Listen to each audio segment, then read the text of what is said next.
I always get so nervous. Well, it's recording already. I know. You do it every time. Oh.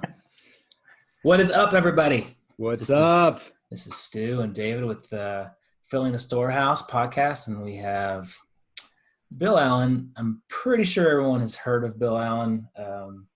He's a pretty good dude. Kind of, sort of good dude. You know, I don't know. Bill, what's up, man? How are you?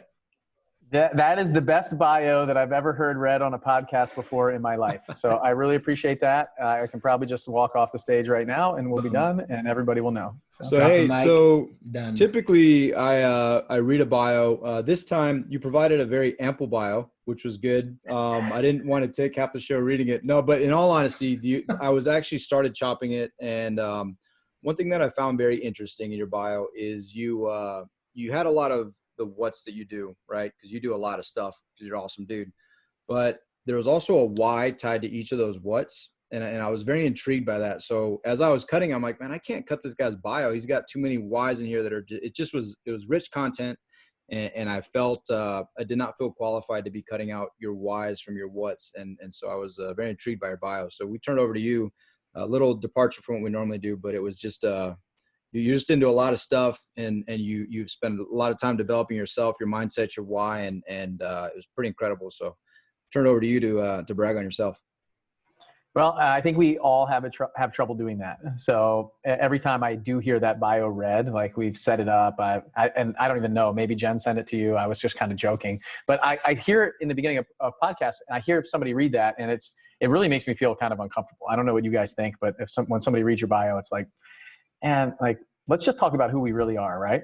And so like my background is flying helicopters for the Navy. So Stu and I know each other from that out in San Diego. I did that. I got commissioned in the Navy in 2003. It took me 5 years to get through college. I did ROTC at Georgia Tech and just became an officer. I went to graduate school after that, got a master's in aeronautical engineering. So I was a mechanical engineer undergrad. So like my mind works like an engineer. So, and a lot of people say in real estate, like that's actually a detractor. So I hear people say, well, yeah, that's the analysis paralysis guy, right? The person who can't make a decision, who's thinking about all the numbers and it has to be perfect. So that was my background, joined the military, went down to flight school after that, went through that whole program. I moved all around, moved from Pensacola to Corpus Christi, back to Pensacola, then to San Diego, then back to Pensacola. Then I went to Patuxent River, then I went to England, then I went back to Patuxent River, then I went to San Diego, then back to Patuxent River, then down to Pensacola, now to Nashville. Like I moved 15 times in the 18 years that and maybe 16 times now. We just moved like after 2 years. And so that's what the military was to me. It was just like moving every 9 months or a year. And even when I was in San Diego for almost 4 years, I moved twice while I was there. Went on deployment, moved to another house, moved to a different house before I left. So that's kind of the background for me. So I flew helicopters. I was also a flight instructor for the Navy in Pensacola 4 different times. So now I was an active reservist and now I'm just a plain old reservist. So in year 18. So that's kind of my military story. But during all that time, I wanted to figure out how to become financially free, like had kids, and it was time to figure that game out. So I was always investing in the stock market. I found out that was just seemed slow to me. I'm really like impatient person and I would always track my net worth. It was super slow. And that's when I started kind of buying a couple rental properties and just saw my net worth start to grow in real estate. And I started to get intrigued by it. And that's when I kind of started my company. So I don't know how deep you guys want me to go, but I went from doing kind of like one house to building a company that we do hundreds of houses a year now. And I got to the point where I did 135 houses in a year. We did about $1.4 million in gross profit. So before expenses, payroll, marketing costs, all that stuff, over $1 million in kind of run rate of income. And while I was still active duty. So I was still active duty flying as a flight instructor down in Pensacola when I was running $1 million company on the side. That's awesome. And then you have that 7-figure flipping shirt. So there's another venture, right?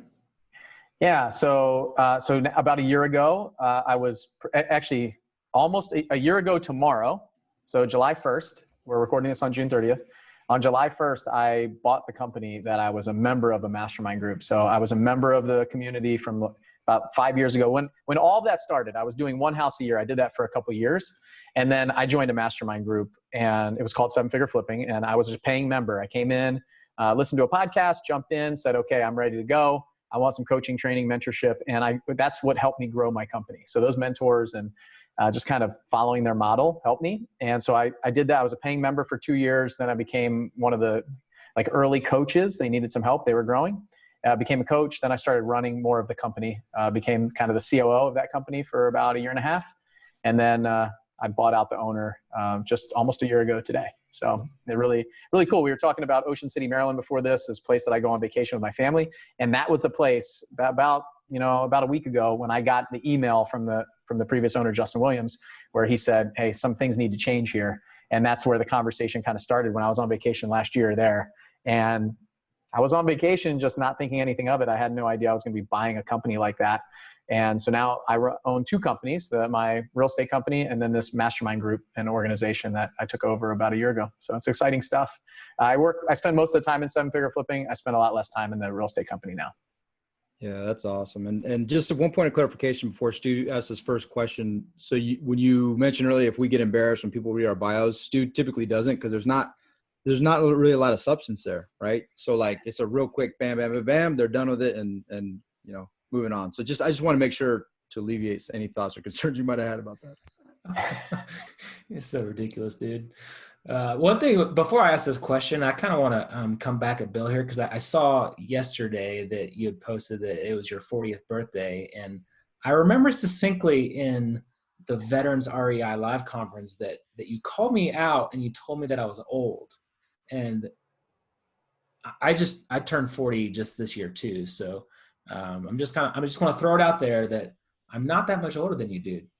I'm not. Well, you're only saying that now. So okay. If this is going to be a stone throwing contest, when I called you that, I was in my 30s and you were in your 40s. I mean, that is a really big jump right now, right? So now that we're both in our 40s, you can start seeing that there's okay, now we can get on the same page. But you were in a totally different decade when I made that comment. I mean, that's a big jump. So. All right. Fair enough. All right. And in all fairness, you are older than me. So. True. Well, happy birthday, by the way. I'm sure you had a good one with the family and back in town. But so back to, I want to kind of talk about the decision that you made when you were still active duty Navy, and you're wanting to kind of get into house flipping, and you had flipped like 1 or 2 houses a year, and then all of a sudden you decided to what year were you in the Navy when you decided to get out and go reserves? I mean, it was like 14, 15 years, something like that, right?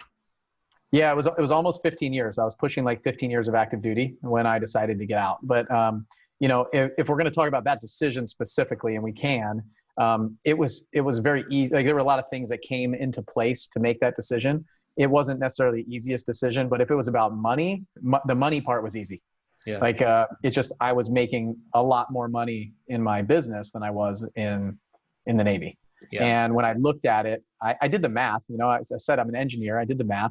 It was about $1.3 million that I was giving up over my lifetime in income, whether it's it was tax it's kind of like the I don't even know what you call it anymore. The housing allowance, BAH. Yeah, BAH. Like this is very like tax beneficial type income that you make.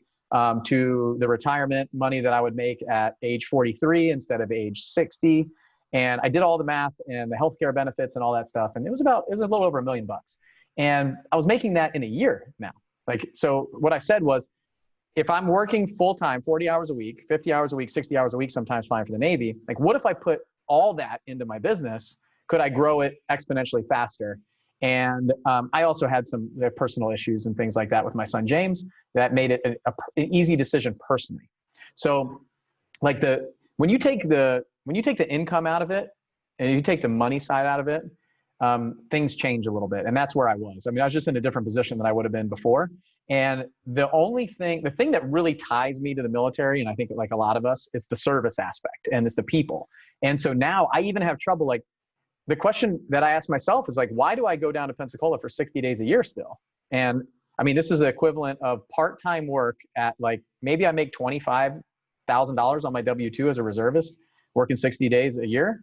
And it's because of that. It's because of the people. It's because I love what I do. It's because of the service. And I think about it a lot is do I want to leave the reserves and just be done? I can just say, I don't care about the retirement at all. And it's not about the money or anything like that, but it's about the fact that I put so much of my life into this. I mean, in year 18, 2 more years is I want to say that I retired from the military. And it has nothing to do with my my benefits or any of that stuff that a lot of people are fighting for. It's the fact that, hey, we put all this into it. I want to be able to go on the base when I'm 60 years old with an ID. Like, I just want to be able to do that stuff.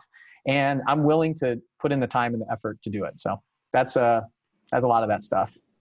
Yeah. I mean, that's huge, man. Like, making that decision at year 15, like, there's a lot of people. I mean, I would say most people in the Navy wouldn't make that decision to get out at that point, you know, as you're getting kind of close to that 20. I mean, I'll be honest, like, I don't know if I could have done it. I mean, all those benefits but you know, like, the point of you're making more money in the Navy than you are, or in your real estate career than in the Navy. That's huge. Yeah, that's where, I mean, be brutally honest, that's where we are now. And it's challenging for sure, is to continue to stay focused on the Navy career, you know, when there's so much in this real estate career and so many other opportunities. It's been a challenge for me, at least. I think, Dave, you're the same. Yeah, for sure. I mean, you see all the potential, and you know, we talk about it all the time, and I'm sure this was, as you highlighted, Bill, the time factor, right? You know, Stu and I are rushing home from our full-time Navy job to get here to be able to talk to you, and just the stress involved with trying to manage two different careers at one time, and you know, everything involved there. And if we gave our full effort, a lot of our team in Wisconsin, we give them a hard time. They're like, man, we're not looking forward to you guys retiring, because all that attention is going to be on us. But you know, I think it's huge. But I think you hit on, you know, the service element and all the intangibles, the mindset part of being in the military, and the different the culture, really, the culture that's cultivated, and that's pretty hard to replicate. I don't know. I'm kind of curious. Do you intentionally, you know, like what's Scott Lewis from Spartan Group? He I think his personality is such that, like, the military is going to be part of everything he does. But he cultivates that culture. Is that something that you actively and intentionally do within your businesses? Yeah, you know, it's interesting, because when you go from, you know, like, the military side, and you're leading these folks, and a lot of what I was doing before I got done was mostly all officers, frankly. Like, being a flight instructor down in Pensacola, they're young officers, like, you know, ensigns or second lieutenants or first lieutenants and JGs and stuff. But what you have is the kind of people that get attracted there. You're almost like, the majority of the people that show up, you just know, are just really good. They're really great. It's the cream of the crop, right? It's the top, like, 1, 2, 3% of the world. And then I went into this company side, right? The outside of the military, just expecting that people are going to show up, do their job, have integrity, do all the things that you just basically assume is what's been attracted them to an organization like the military. And it's not the case, right? So you have all kinds of different, I just like shocked at what I was getting sometimes. And so what I had to do is I set my company up just like a squadron, like, and we still run it that way. Like, that's all I know. I mean, all I know is the military. All I know is the chain of command. All I know is all that stuff, right? And when you kind of develop your own company, you bring all that stuff with you. Like, 15 years of working in the military doesn't just leave you. So I can see why Scott, you know, I saw his presentation at the Veterans Live event that we put together. Like, I'm just watching that going, yes, this is awesome. Like, they have a creed, they have all of these things, and they sets it up that way, and it's intentional, right? But I don't like discipline, growth, personal development, integrity, like stewardship, honesty, hard work, all that stuff. Like, I have core values in my company, and the people that come through the door, it's not necessarily like I run it like a drill sergeant or anything like that. But I do expect some level of respect from everybody, and understanding that there is a chain of command, and you don't just like come to me with everything. You actually go to your supervisor and all of that stuff. So there's definitely a level of that. It's not like in your face, but I mean, I did bring a lot of aviation terms into 7-figure flipping when I came, right? We kind of like rebranded a lot of things, brought that kind of stuff in. We did some coins. We changed up a couple things, because that's what I know. Like, who better to bring in a change of culture and some different things than that person? Like, it makes it more about who we are, and we become more of like this tribe. So it's about the people, it's about the culture, all that stuff. And I think when you bring you as the owner of any business, you have to bring your culture to those people. And for me, it's a military culture. Like, my wife looks at me sometimes at home and is like, can you take it easy on our kids? I'm like, no, they need discipline. And that's how that's it. That's how I was raised. My dad was a submarine officer. My dad was in the Navy too. He did 28 years, and he retired as a captain. And so I remember that when I was a kid is the discipline came, but he was also my best role model. Like all my core values came from him.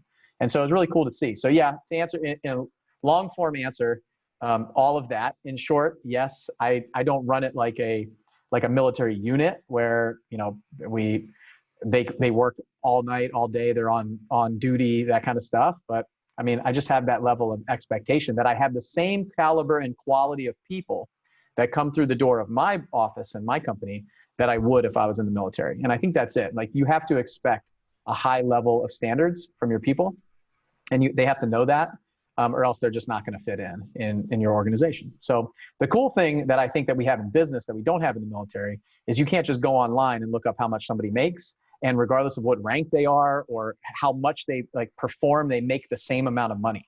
So what's cool in business that I find that I can do is I can actually reward people, not just with money, but there's an emotional paycheck. There's lots of other things that can happen, where in the military, we're kind of like stuck at a pay grade. And that's really what I struggled with a lot, was that the person who's not pulling their weight as much in the military as I was, because I was always this hard charger. Like, I wanted to be the number one guy everywhere that I went. I'm just incredibly, I like to play games. Like, I like to win. I'm very driven. And so I was constantly like outworking other people, yet we would make the same amount of money. And in fact, I would get a job that needed to do more work and spend more time. And so I was actually working harder than that person because I got rewarded by getting like the best job that also included like staying later and showing up earlier and doing more work. And so it just doesn't match up. So what I think is we have so much level of opportunity that you can move up as fast as you want in the business sector. Like, I have somebody who came in my company who's hanging bandit signs for us at like $1.50 a sign off Craigslist. And she now runs the entire operations department of my whole company. So, and she moved up in like a year and a half to do that. It's absolutely amazing what's possible. So. Yeah. And it all comes down to, leadership, right? The leadership aspects that we have in the military, I think transcribe, incredibly to running a business. And, I've listened to your podcast and kind of know some of your, most of your story. And now I remember you talking about how you had a really hard time coming to a conclusion that you needed to start kind of hiring people. Cause I remember you saying that for the longest time, like, you just kind of wanted to, flip some houses on your own, kind of make this a little bit of a side hustle. Like, what made you change that mindset of going to knowing that you had to start hiring people and building out this team and being a leader, being a CEO of this company? Like, what triggered that, and kind of, talk about that experience a little bit. Well, you asked a question like, I don't know, a little bit ago. You said, how'd you go from like one house to doing hundreds of houses? And then we talked more about leaving the military at 15 years, right? So all that stuff ties in. Like, I didn't say that I wanted to go from flipping one house a year to flipping like 100 houses a year. I said I wanted to do 12. Like, so it was a baby step. I just didn't do 12 the first year. I did 67. So like, that's awesome. It just turned out that way because of the path that we went down. Right. And, so I was definitely afraid to hire somebody, and I didn't look at it as leadership then. Like, if you had said, hey, you don't want to be a leader, you don't want to lead people, like, what's wrong? I was 13 years of active duty. I might've been a lieutenant commander at the time in 04. I was in 04 when I started my company. And if you said that to a department head and you're like, you don't want to be a leader, like, what's the first thing that we're going to say is, what are you talking about? I've been leading people for my entire career so far. Yeah, I think the last 10 years I've been a leader, right? But we didn't say that. They said, you need to hire somebody and be responsible for that. And the paycheck at that time, you think is coming out of your wallet. I don't know where my wallet is, like the George Costanza wallet right here. But it's like, it's coming out of your wallet, right? In my mind, it was like, okay, I don't actually make any money right now, but I have to pay somebody to come in and work for me. Like, I don't know what that's like. Like, the government's used to paying the people that are following me. They're responsible for that. The paycheck just shows up. All I have to do is lead them, right? So that was the shift that has been made now. When I look back, it's like, all anybody was actually asking me to do was be a leader. I know I can do that. And I think that's why we're successful. Like, a lot of us, previous military folks and leaders inside of the military system, we become we can excel in business if we take those strategies and those techniques and all of our experience and we apply it to business. What a lot of times we do is we disconnect those things, or we can't see how they fit.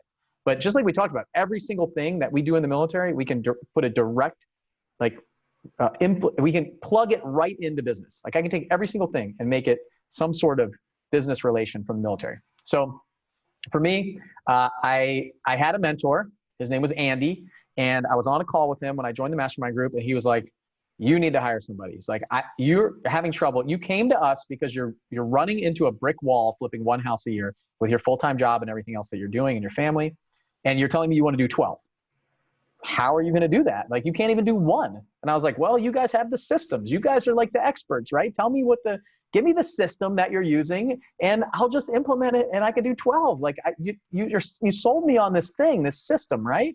He's like, well, I'll tell you what my system is. You got to hire somebody. Like, you got to figure out how to delegate and elevate yourself to do some different stuff. And I was like, well, I didn't sign up for that. Like, I didn't sign up for being responsible for somebody. So I did. Like, it probably took me 5 or 6 days after that call to really like think about it. I called my dad. I called my biggest mentor, right? Like, hey, what is this hiring stuff like? I'm scared of this. I don't want to be responsible for putting food on people's table. I don't want to be responsible for their kids to eat, all of these things. They're going to leave a job, come work for me. I don't know if I can succeed. I don't know. I've seen other people do it, but I don't know if I can do it. We have all these limiting beliefs, right? And I was that person. And so a couple days later, my dad said to me, I can remember like it was yesterday. He said, son, I've hired and had to fire a lot of people. A lot of people have come work for me. He built an engineering company out of his basement when I was a kid. I watched him do it. It took him like 10, 20 years to build this thing up. And he said, I see where you're coming from, but it's the most rewarding thing that you'll ever do is hire somebody and actually be responsible for them. And I wish he had just told me, like, you've been doing it already, just go do it. But he didn't. He let me make my own decision like a good leader does, right? And so a couple of days later, I said, you know what, fine. Like, what's the worst thing that can happen? What we do is we think, okay, this person costs $35,000 a year or $40,000 a year or $25,000, whatever it is. But what we don't think is, well, what do they cost per 6 months, 3 months, 1 month? Like, what is it really going to take for me to hire this person, even if it doesn't work out the first time? And so for me, we're talking like, it was like $15,000 or $14,000 for 6 months. And so I just built that into my budget and said, okay, that's some of my numbers, right? Actually, for me, it was less than that. It was like $12,000 for 6 months. So I said, okay, I'm in. Like, what do I need to do? How do I hire somebody? And that was it. That was the hurdle. I hired that one person. She came in and just absolutely killed it for me. She did a phenomenal job. Like, without her, I would not be where I am right now. Like, we built that business together. And together, she was doing all the stuff that I wasn't good at and didn't have time for, which allowed us to grow. And so from there, it was like hire one more person a couple months later, then one more person a couple months later. And we just organically grew into about 5. There were 5 of us at the end of the year, me included. So me and 4 other people at the end of that first year. And I hired my first person in January. So we were able to grow. We did 67 deals. We did almost $700,000 in kind of gross profit. We did $120,000 in December of that year. I was already on a $1 million run rate at the end of that first year. And it took us 4.5 months to get our first deal. So it wasn't easy. 4.5 months. I was like $23,000 into my marketing, my overhead, my operations. But at that point, I will tell you that all of that stuff, like hiring that person, bringing them in, leading them, that is what it's all about now. It's not about the money. It's not about anything else. It's about that. The thing that brings me the most joy in my company right now is the exact thing that scared me in the beginning. It's putting food on other people's table. That's what I love. Like, I had to reach deep into my pocket in April of this year when this coronavirus happened and stuff. I had to reach deep. I mean, like $70,000 deep into my personal pocket to make payroll and cover expenses and overhead and everything like that while we slowed down a bit and hit that pause button. And nothing made me happier than at the end of that month when we did our call in the beginning of May, and we went around and said, what are you grateful for during this pandemic? And everybody said, I was grateful that I had a job and I didn't have to worry about it. And we had people that were moving to a different city. We had people that had friends that lost jobs. We had all kinds of stuff happening. And every single one of them basically said, I'm just thankful that I can work here at this incredible place. And they weren't talking to me. They were talking about all of us, right? Where if they weren't thanking me, they were thanking the company. This company's totally separate than me. So I know I just like dropped a lot on you guys, but the whole thing is, the thing that scares you the most right now is the thing that is going to fill you up in the future. It's the thing that you are going to absolutely love when you can get over that hurdle and break that like limiting belief or that false belief that you have. Yeah, there's a ton, I encourage all our listeners to go back and just listen to that over and over, because there's so many things in there that I think are really key. You hit on so I think a lot of folks, when they come out of the military, based on whatever experiences they have and the different perspectives of people saying, you guys are, there's no individuality in the military. You're all uniform. You're not critical thinkers, all these lies, these limiting beliefs. I think, and I kind of did it myself, but I separated all those experiences and I separated what I was really good at in the military, which is a very small subset of things. So it was easy to track. But, taking those things and implementing, and it's funny because as we transition, as Stu and I are talking about the business, we're becoming we're looking at it more militarily from the perspective of how to set up systems and how we task and how we hold accountable and how we measure and all those different things. And I think if we would have, for me personally, just come right in and be like, what am I good at? And what are the experiences have I been taught through the military? How can I maximize that and build a business from that, instead of trying to be, well, now I'm an entrepreneur, which is vastly different than being a government employee, military guy that, is not an individual, blah, blah, blah. And I think you just broke that barrier down, which is incredible. And I think, you're also just that entire mindset thing. And I'm kind of curious on something you briefly touched on, the engineer side of you, and you talked through breaking through a lot of these different barriers, right? The military side of it, your perception of yourself, self-limiting beliefs. But I'm kind of curious how you went from that analytical person, because what I see when I look at you, when I listen to the podcast, is a man of action, right? So, which is diametrically opposed to someone who sits there and is paralyzed by inaction based on analysis. I don't see that. So there must have been some barriers, some very intentional things that you did to break through that, to just, okay, well, I think I'll start this business now. I think I'm going to buy this business. I'm going to make my hires. How do you encourage others to get through that? Because a lot of our listeners are probably very much entrenched in that engineer mindset and, the military only way of thinking. I'm going to answer this, but I want to say a couple things that you just said. You said critical thinking, systems and processes, the thing that we do the best, like the superpower. I call it this, like, what is my superpower? Like, what is the thing that I'm better than anybody else at, right? And then entrepreneur, like, what is an entrepreneur, right? Because when I look at the military people, the military folks, like, we move around from job to job for like every 2 or 3 years, right? And so we're put in this place to have to try to figure it out. And our systems and process in the military is like, here's the turnover manual. I want to get out of this job as soon as possible. So you got it. I had it. I'll see you later, right? See you later. You guys know, right? Like, Yeah. high five, see you later, bye. It's like a cloud of dust, man. Yeah, gone. And even if they are sticking around, they're definitely checked out. So it's like they forced us to become these little mini entrepreneurs. We just don't see it. Like, we don't equate that to what we do. Like, we show up, and then what we do is we put our own spin on things. Like, we make adjustments, we make changes, we do our stuff. Like, but the military, frankly, as far as I'm concerned, I don't think they have very good systems and processes. Like, if you have, like, the turnover manual is, it's laughable, right? When you get into, like, if you went to McDonald's or somewhere else, like, the actual systems and processes that you walk through are so much better. So, but I'll tell you the one thing that I think that we have in spades over anybody else is exactly the first thing that you said, critical thinking.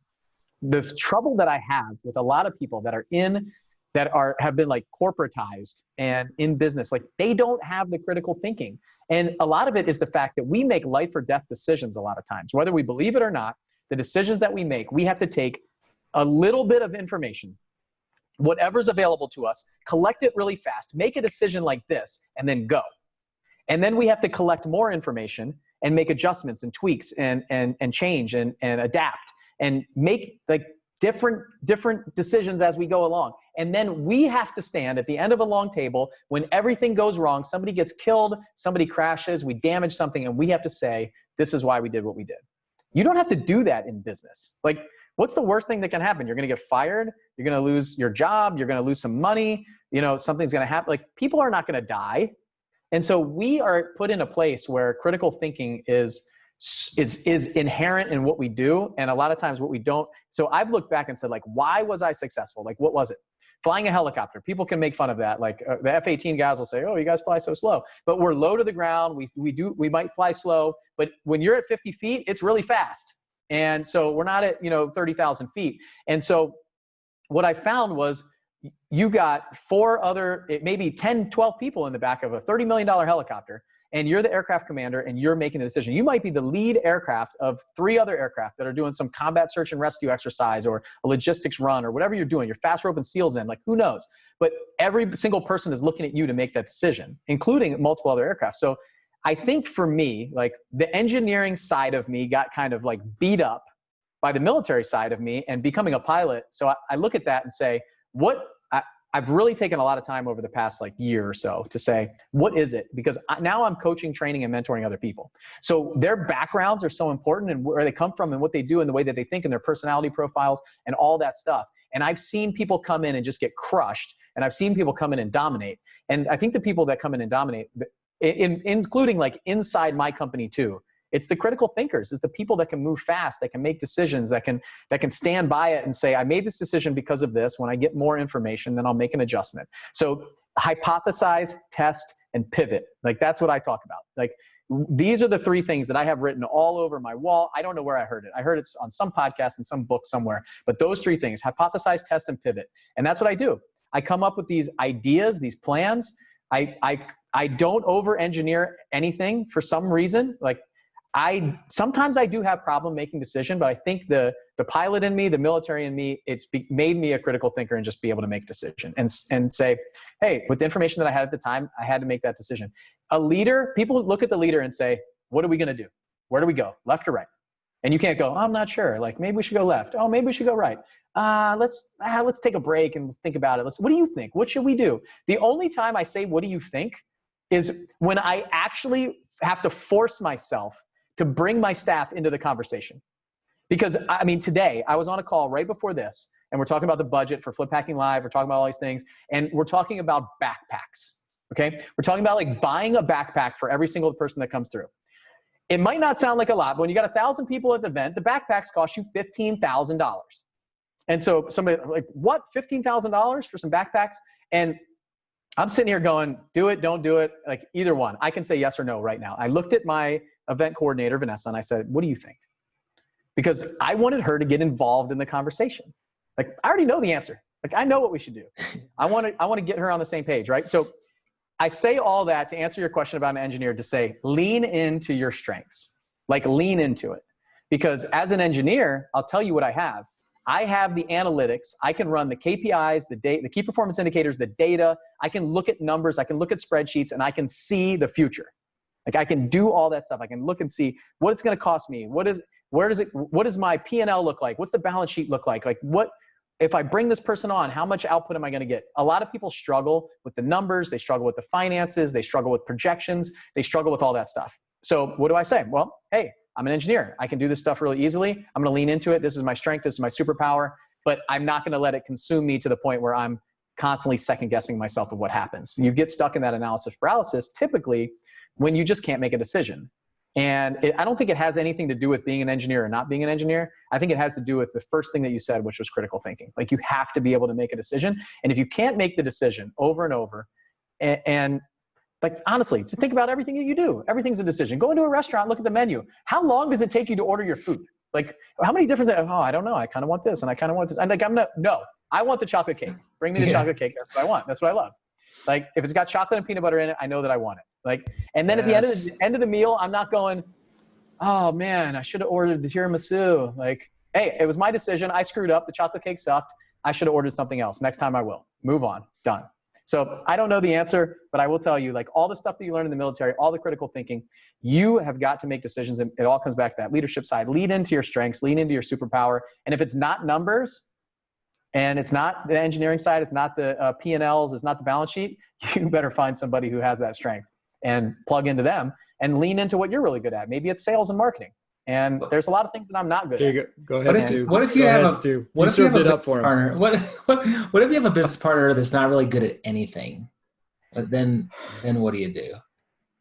You just got to carry them on your back. You got to, I don't know, a 200-pound gorilla there. So I know my back is starting to hurt. I'm not getting involved in this. My back is starting to hurt like a lot. Look, but what if you look like Stu and your business partner potentially doesn't have any other skills, right? Like you got to have something, right? Like Stu, you could basically bring on anybody. And well, it's a good thing that both business partners have a sense of humor. I'll say that. So lean into that. Maybe make some jokes. You're talking about me? I don't know. Run a podcast, make some jokes, and you'll definitely pull in some people. Honestly, I know you guys are ripping on each other, but there's like a yin and a yang in all this stuff. Like two business partners find each other. We are attracted by core values, and we're attracted by like the kind of personalities that we have, and we're like brought together randomly. Like it just happens. You find somebody that you see strengths and weaknesses of yours in the other person. You see the core values in that other person. And I mean, obviously you guys are so comfortable that you can rib on each other, but, and I mean, that comes with the military side too. Like I actually don't have this that much anymore. So it's really fun. Like when we were on the veterans event and you guys were like joking around, I was like, man, this is kind of fun, because inside the corporate world, it's a little bit, I don't know. I mean, we still kind of joke around a little bit, but I don't have a lot of peers until we get to the mastermind meeting. And then even in the mastermind meeting, we're like so focused on working on our business. There's not a lot of like, if you hear a podcast that Mike Simmons and I do together, we pretty much just making fun of each other the whole time. So, but I will say that like you guys obviously have something together, and other people clearly see that. Like you can joke around. We're so comfortable with each other that we can joke around together. That means a lot. Like you guys obviously have a lot of history, and I mean, you guys do. You guys were like roommates in college. So, but you guys wouldn't say all of that crap without like, sometimes it's hard for us to pat each other on the back too. We say that stuff in jest to really, really like behind the scenes. What people don't know is you guys are saying like, hey, I appreciate you. You're doing a great job. I'm happy to be your business partner. When like, if you weren't in a squadron or in a ward room or somewhere like that, you'd probably be like, man, these guys, I think they might actually hate each other. So it really is your way, and us, I don't know, type A, egotistical kind of people in a good way, saying, hey, I appreciate you. You're doing a great job. So for all the listeners, they actually really do love each other. They're doing they love what each other's doing. They support each other, even though they might not say it. No, dude, I'll tell you, and I say it from the, quite often, Stuart. So we do compliment each other. And I think you hit on some really good points as far as picking team and your hires, right? And back to kind of that point. No, I consider it a blessing from God that he started a relationship 22 years ago that we would have never anticipated, but it was a very natural transition. We've always joked and whatever, but when it comes to business, we're both very serious, and he is like the numbers spreadsheet nerd. Like, if you run the analysis, Bill and I are kind of like the same person. You guys are like the same dude, right? And those are not my strengths. And I'm still trying to find those strengths, but in all seriousness, we do complement each other in those ways, and it makes it work very well. But you have to be very conscious we got lucky because we happen to be best friends, and it turned into a business partnership. A lot of folks, their best friends are very similar, and that business partnership ends up rupturing that friendship a little bit. Well, it's got to be very complimentary. And I think even to go a step deeper is that what Bill talked about is the core values and the why and the purpose behind it. That's the center, right? And I mean, we've learned a lot from you, Bill, kind of on what you've talked about. And I mean, if you could just like kind of tell our audience like what your why is, like what's your big purpose? What's your why behind everything that you're doing? So it's an interesting question. So I can tell you mine. It might take a little while, but I would say in the very beginning, somebody told me once, you need to have a selfish and a selfless why. Like if you have a selfish why and a selfless why, you're going to be very successful. And it's okay to have a selfish why. So for me in the beginning, it was about money. Like it truly was about money. I wanted this net worth. I wanted to become financially free. I wanted to be in my early 40s, like 43 when I retired from the Navy. That was my number at 20 years. And this is where I was going. I thought I was going to retire from the military, from active duty, right? And getting my pension. And I was going to make like $200,000-$300,000 flipping houses on the side. And that was it. That was what I wanted to do. And so my why was about money. So we started making some money, and then my why became more about like other people making more money. So like my staff and my team and things like that. And then also about like more of the time freedom. Like I realized that at that point I was working 2 full-time jobs. So I was really putting everything that I had into my business, and I was putting everything that I had into my flying for the military. And so I wanted more time to my family. And really it was because I was working like 120 to 150 hours a week, like almost all the time. I was sleeping like 6 hours a night. Every other time I was working to build my company. So I wanted that time back. And then what it really became about after that was like this kind of impact and impact on other people. Like now I'm at a point now where I could probably retire. I could probably just say, if I, hey, I want to, spend like $150,000 a year for the rest of my life, no problem. We have like some retirement accounts and stuff like that, and all that stuff. We just put it, I'll loan it to Stu and Dave here and make 8% on it and just be done. But I'm not done. Like I'm not personally done, in my drive and the impact that I'm making is really what's filling me up now. It's not necessarily like the amount of money that's being made or any of those things. I just did a video today. I'm doing this like money raising challenge, and I'm charging everybody $100. And I'm only charging $100 for that. It's not to make, hundreds of thousands of dollars or millions of dollars. I'm charging so people will actually pull out their wallet, put their credit card in, and commit to it. Like say that I'll do it. Like I'm going to spend 30 days with you, an hour a day. I'm going to raise $1 million or $2 million or 500,000, whatever I need for my company. But they're making a commitment, and that's it. Like I put hundreds of hours of work into this challenge over the past 3 or 4 weeks. And just, it's not about that anymore. And it's about the messages that I get from people is like, holy crap, like this is 20 times more valuable than what you charge me for it. I raised $1 million, these kind of things, the impact that we make in the mastermind group, stuff like that. And the overall resounding why that Stu, you saw at Flip Hacking Live, and I've shared a couple times since, but it's really about like, when I look at the core values and everything that's been instilled in me, I see my dad. Like when I look in the mirror, I see my dad. And I see all the other coaches, trainers, mentors, teachers along the way that have molded me, commanding officers, other department heads, people that I've flown with, anybody that's had this impact on me. I see them when I look in the mirror. I see all these heroes when I look in the mirror. And what I want in the future is that people see me in that same light. Like that is the true why now of we're on this path of like this hero's journey type path, right? Of where we're going. And at some point you transcend from this area of making money and doing things. And it's about me, it's about that selfish thing, right? And it becomes a lot more selfless. And yeah, when you add enough value to other people, you will get paid in response. Like money will show up when you're developing other people, you're helping, you're giving a lot more in value than you're asking for in payment, money comes.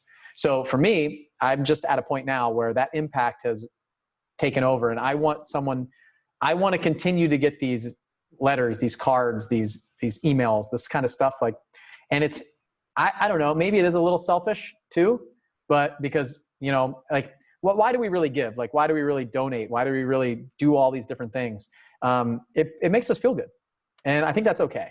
Like it really is okay to make an impact on other people so you can feel good too. And when other people like share their gratitude of things that they're thankful for, then it just projects more gratitude from you. But I look at my dad as the guiding light of my life. And I have 3 little boys that are 6, 3.5, and 2.5. And my goal is for when they're old enough to talk like I talk now, and they have a microphone or they have whatever they do, then they look back and say, my dad was that for me. So that is like the true resounding why. All that other stuff, like, I don't know, we raise money, we donate all kinds of stuff, we try to help other people. It's really more about us than about others than it is about us individually. So long answer to your question, but there's probably like a ton of whys inside of there, and they change over time, and that's okay. What I'll say is it's okay to have a selfish why right now. And if it's about quitting your job or getting your time back or making more money or buying a car or an airplane or a boat or something, like that's okay. But you will evolve from that. And hopefully you do evolve from that. Like hopefully you evolve to the point of, hey, it's a lot less about like hoarding cash that you can't take with you and other things, but more about leaving a legacy, like a true legacy for your family and the other people around you. And you're trying to make this world a better place, I guess. So that's it. That's it. No big that's a deal. great answer. Big deal. Yeah. You know, just did that on the spot. No biggie, not well thought out. Hey, no, but it goes back to your principles and some of the things you didn't say. It's the principle and the concept and the belief and the faith of which is, you know, your background and foundational who you are, of reaping and sowing, right? You plant these small seeds, and it's described in the Bible as well. You plant these small seeds and you yield harvests 100 times what you plant, right?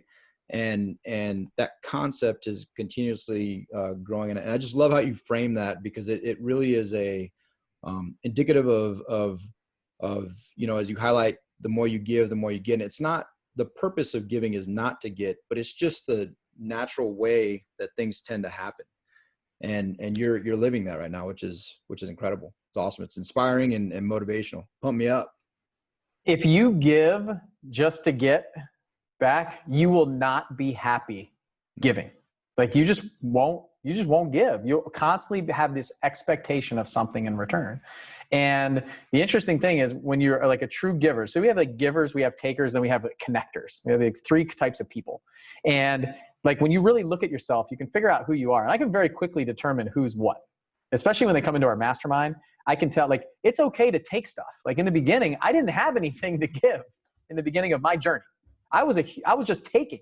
But I'll tell you what, like deep down, I was a true giver that I needed to build myself up. I needed to build a company. I needed to build something that I was able to give. And along those ways, along that path, I had times where I could give something small. And even somebody who is just getting started, when they come into our mastermind group or any group that they're around, you have so much to give. You just don't realize it yet. Like there's these little things, these little comments, this thing that you don't think is a big deal that you're doing is a huge deal, because I never thought of it. Like it's crazy to see. So, I mean, you put it out in slices, it comes back in loaves, right? Like I love that concept of reaping and sowing, and just knowing that if you put the time, effort, and energy into it, like this is a people business. It's all about people. And obviously we are individual people too. Like you are an individual person. So you have needs, you have things that you need to get, you need to take certain things. And it's just all about kind of what you do with it. I've seen people come in and just like take and take and take and take. And they're never open to share or give or any of these things. They are just in it for them. It's like, okay, I'm going to pay this amount of money. I'm going to go in there. I'm going to like pillage all of this information. I'm going to hoard it here. I'm going to use it. I'm going to make a bunch of money. And then I'm just going to I want this thing and I want this thing. And I see it. And it's like true givers will see that, and they will not want to give anymore. Like they are just at their giving limit. And when a giver is at their limit, you know that you have like a crazy taker that's battling them. So just think about that. And I'll say, like, take stock in who you are and know that. Like, I think there was a long time where I was selfish. I don't necessarily think I was like a taker, but I think I was selfish. It was all about me. I couldn't see the forest from the trees. There's all this stuff that was going on in my life. And you know, Becca Shea, really good friend of mine, works with me at 7-Figure Flipping right now. We just had a conversation a week or 2 ago where I looked at her and I said, can you believe where we are right now? We were roommates in flight school. We didn't really get along that well. I mean, we got along okay, but it was just, we were just we weren't tight. We weren't like, and right now I feel like she's like one of my best friends. Like we have grown and evolved so much since then that when I look back at those people, I don't even recognize them. And that's the cool thing that we have in life. We have this ability to kind of like adjust and change who we are in our path and where we're going. And sometimes it's hard because the people who were with me then are not with me now. And that's hard to do, because sometimes these are close friends that I just had to disconnect from because we just don't share the same values, the same concepts, same mindset, the same way of thinking. And they're still living in that place that I don't want to be anymore. And I want to grow and evolve. And so I'd say, like, find your people, find your tribe, find the people that you connect with. And that's the biggest thing. And when you find those people, like, hold on to them, like really be protective of who you surround yourself with, because it will define you. Stu, you should give more hugs to that point, right? Like, I think hugging is important, and I like to give hugs, and I just feel like you're kind of a taker and you don't really reciprocate it all that often. It's just something, we don't have to talk about it here. Okay. It's just something that I noticed. I'll take that feedback, and I'll try to do better. I'll try to be a better hugger. Look Thanks, at that. That's beautiful. That's Thanks, beautiful. man. Hey, Bill, and I don't want to forget it, but you said sometimes you'll give a comment, and I will just tell you, I've been thinking about this all day. You made a comment this morning that you didn't know you made. Well, probably knew you made it because you recorded it. But I was re-listening to your presentation, and the one thing that I've been trying to formulate why it is that I love single family home purchases over like the big commercial deals or even syndications. And I could not put my finger on it. And Stu and I debate this all the time, and I just couldn't put my finger on it. This morning you said it's the velocity of the deals. And I've been thinking about that all day. And I'm like, that is why I love single family homes. It's because I'm like a squirrel guy. Like I'm like, ah. And so the velocity of these deals keeps me so interested in loving it. So you made a comment in your presentation it has given me great clarity. So I appreciate that. You're welcome. That's the hardest thing that I can ever say in the English language. I don't know if you know that, but you're welcome has been very challenging for me to say for a long time. And pretty much every time I say it now, I like preface it with that. So it's not even fair. It's not even like real. Not even real. It's like cheating. It's like cheating. But I'll say, like, the interesting thing with that is, and it took me a long time to realize what that was, because I like to thrill of the chase. I like complexity. Like I like problems, and I want a lot of, and so when you have, we do 15 or 20 single family deals a month, it's inherent in the type of sellers that we work with. There's going to be problems. There are problems, right? Yeah. And so I love that. Like I love seeing, I like watching my team like critically think and problem solve and do all this stuff. And so I think that's why like I don't know, like entrepreneurs, visionaries, like we love to cause chaos. And there's a lot of chaos in 200 deals a year, right? Versus like 1 or 2. So, and sometimes it's a problem. We have to know our limits because we cause chaos just to have something to do. Like if I get involved in blackjack, my real estate company again, I break stuff just so I can fix it. Like I come in, I'm like, what's going on with this? Like, what's this problem?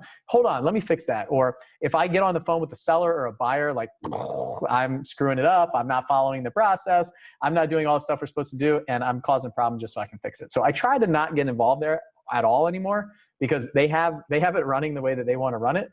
And they don't want like, when like the CEO would show up out on debt and it's like, oh man, we have to do things differently. Like, we can't do what we normally do. We got to be on our best behavior. So I feel like that guy now. Like I walk into the meeting and they're like, the owner's here. Like let's make him happy. Awesome. Like he's gonna try to figure out what's going on. So that's good stuff, man. That's good stuff. Well, dude, we're hitting the hour mark. I know we can kind of probably talk for another hour. Maybe we'll have you on so we can ask more questions, so we can learn from you later on down the road. But I don't know, man. This is one of the things that again, kind of something that you said that last year at the Flip Hacking Live, and I want to talk about Flip Hacking Live because it's going to be coming up, and David and I are going to be there, and we're super stoked on it. One thing that you said, and I think I stood up at last year, and I thanked you for it, but I'll thank you again, is you said, give yourself permission to do something big. And that like really stuck with me because I feel like David and I and myself, just by myself, like I was in that position where I didn't really know how to grow big, and we're still growing. We're not doing hundreds of deals yet. I feel like we're going to get there because of this idea and this mentality, this abundance mindset of give yourself permission to go big. And so I thank you for that, man. It meant a lot to me at the time, and it stuck with me. So we're in the process. You're welcome. Yes. Hey, Yes. That permission piece it's interesting because that's what Flip Hacking Live is. Like if somebody asks me like, what is the purpose of this event? What's the purpose of these 3 days? Why would I buy a ticket? Why would I fly out to this place? Why would I get a hotel? Why would I take time away from my family and my business and all this stuff? And why would I do this? And I said, like, that's it. It's just to see an example of what's possible and realize that you can do it. If I can do it, you can do it. If the people on stage can do it, so can you. Like all of us can do it at a very high level. It doesn't matter what color your skin is, what sex you are, what your background is, where you grew up. Like none of that stuff matters. Like, it doesn't matter. Like, we're all different. We're all, I don't know, unique snowflakes, right? So everybody's different, and we come from different areas, different backgrounds, different personality profiles, all that stuff. And it's possible. And I remember my first Flip Hacking Live, the first event I went to, that's the one thing that I got from that event was that I felt like I got permission to do more than I thought I could do. And that's what $25,000 in a mastermind that year, and every year since then, and all the masterminds that I'm in and go to, it's just showing me what's possible at a level that's above where I am right now. Because I didn't think there was anything past like $150,000 or $200,000 a year. Like, I've never seen it. I didn't have permission to do it. I never saw somebody else accomplish that. It was the people on the big screen TV. It was the people on the news. It was the billionaires and Forbes. Like, all of these people. I was like, those people are different than these people. Like, the people that are sewing, don't have any money. We're like, we're faking it till we make it. As I was growing up, my mom's like sewing logos on my jeans and stuff to fit in, like all the crazy stuff, right? But it wasn't like, my family wasn't like that. And so it was interesting to see. And you said something like, you said, we didn't know how to get there, or we don't know how to get there, but we'll figure it out. Like, the thing that I think is so important for anybody that's listening, anybody that comes to my event or any event, is like, you don't need to know how. Like, if you start with how, you're going to be in big trouble. Like, live it. Don't learn it first. Like, if you try to learn it, then live it, it's going to take you forever. Like, live it, take action, go out there, and you'll figure out how. Like, just get around the people that already know how, suck the information out of them, figure it out along the way. Make those decisions as you get more information. You're hypothesizing now of, how do we make $5 million a year or go big, right? Like, you say, I have permission to go big. Now I got to figure that out. So hypothesize, test it, pivot, make some adjustments. So that's the big thing is everybody starts with the how. I wrote it down in like big block letters here on the iPad. It's like, get rid of that. Like, Yep. if you try to start there, you'll never get started. So that's the engineer problem. I love it, dude. So I love it. Well, cool, man. So we are going to put a link in the show notes for how to get tickets to Flip Hacking Live. David and I are going to be there. We would love for all of our listeners to come join us, because I went last year, and like, honestly, it's the best conference that I've been to. There's so many actionable steps and like so many high level individuals at this conference. Why did you go last year? Why did you go? Why did I go? Mm-hmm. Because I wanted to be like Bill Allen. Like, what was it? Did something actually like drive you there? Did I invite you? Were you like, hey, I have to go to this thing. I don't know what it's going to be like. Like, what were your expectations when you showed up? Because I think a lot of people like, it's interesting because I hear like first time people that come to this event, yeah, they're like, this is way different than what I thought it was going to be. So yeah. I'm always interested to hear from somebody like, what did you think it was going to be?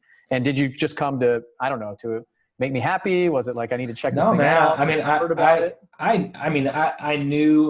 I know you, obviously I know your story, and I wanted to surround myself around people that were doing big things. And I wanted to start, I had to change my mindset, and it just goes back to that giving yourself permission. Like, I had to do that. And I knew that by going to these type of events, that I was going to get something out of it. And so, I've started to go to more of these events over and over again and surround myself with the people that I want to be around. And, even if it's like just one thing, even if it's one person, it's so worth it. And there were lots of people and lots of things, at Flip Hacking Live that I got out of it. And it was amazing, man. I figured you were going to say Jocko. So I could care less.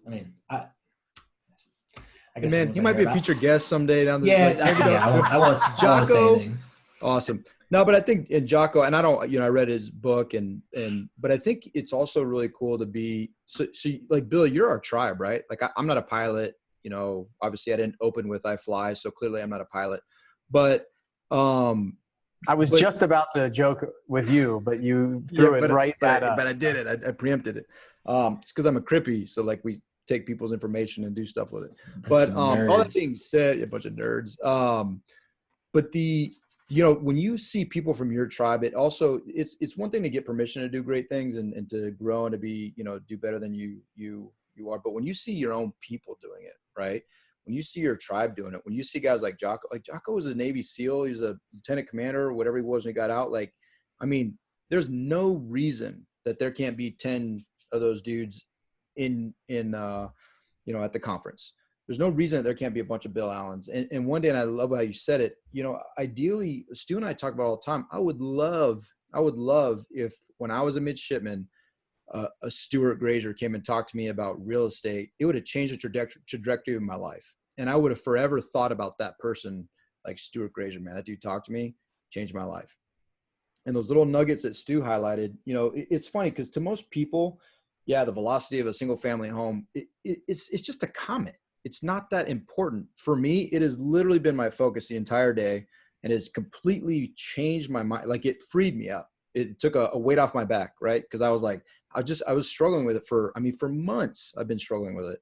And it really gave me a point of clarity and motivation to do something, right? So Stu, the comment about getting permission, like it sounds great. And to me, that sounds great. But in that moment was probably the most important, powerful thing that just set his trajectory for us to start Storehouse potentially, right?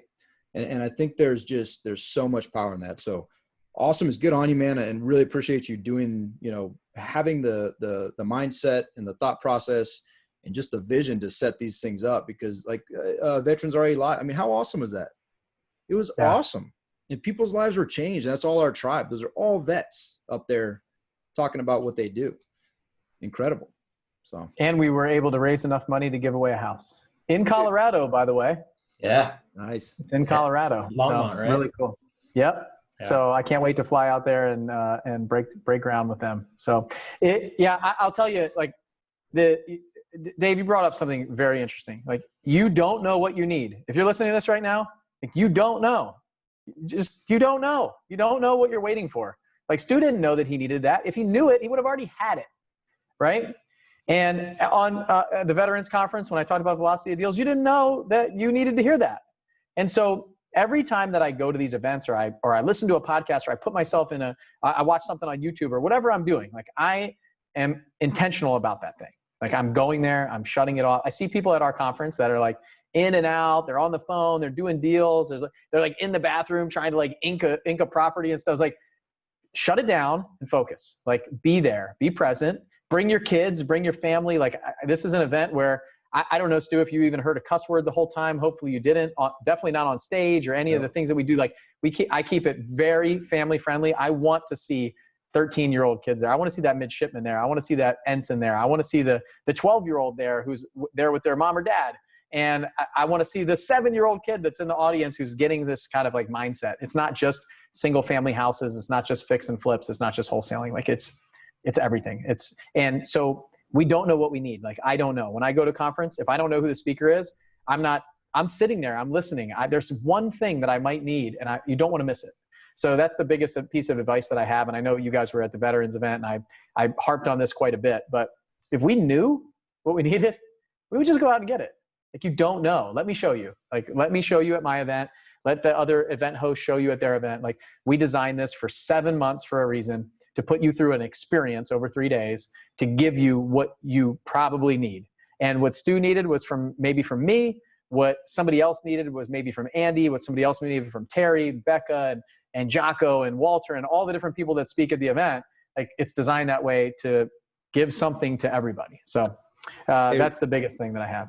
And one last question, in all honesty, when you scanned the crowd when you were talking and you saw Stu and he stood up to ask a question, did you think he was a kid? Well, I will never comment on that because I'm in the hunt for a new best friend. Bill, do you have any take? I mean, I was waiting for that question to come out. I was waiting for the question to come out. Every single one of these we do, Stu's already always propositioning for a new best friend. I'm available. Yes. Call my assistant. She'll set you up with that. Do I have to do a disc profile and maybe a Myers-Briggs? Probably. Like we'll definitely have to make sure that we match up there. Yeah. Good stuff, man. Well, hey, how can people get a hold of you if they want more from you? You can check out the podcast, Seven Figure Flipping Podcast, and then sevenfigureflipping.com. So it's just the number sevenfigureflipping.com. We're doing some cool stuff. Obviously, we have this like money raising challenge. We also have a virtual event. I don't know when this will come out, but we're doing this virtual event on July 10th and the 11th. I think that's going to be a lot of fun. It's totally free for anybody that wants to jump in. I signed up for and it. Awesome. I look forward to seeing you there. So I'm going to design an experience for that over 2 days to give you hopefully like something and be able to pull something from that to take. Yeah, and obviously Flip Packing Live, these guys are going to share a link. It's in October in Orlando. You can see me there. We do some cool stuff. We have some different like general admission, VIP stuff. We do some Q&As. We do all kinds of stuff. It goes, set aside 3 days. We start early and we go late. So be ready for that. Yep. That's good That's stuff. it. Cool, man. Dave, you got any more digs? You got anything else? Man, Stu, you know what? One of my favorite COs, one of my biggest mentor, no, probably my biggest military mentor, always told me, Goody, you kick the ones you love. Because he's always beat me down. You kick the ones you love. So there you go, Stu. I love Thanks, it. buddy. Thanks, buddy. I bet your wife really loves you. That's messed up, man. Yeah, right. Yeah. Tough house to live in. That's good. Well, I hope you guys I know you guys got something out of this, all of our listeners. There's so many great bits of knowledge here. Go back, re-listen, share it with people. We'd love for you to give us a review if you feel like us that much. And most importantly, go fill your storehouse. Make it a great day. See you. Sure.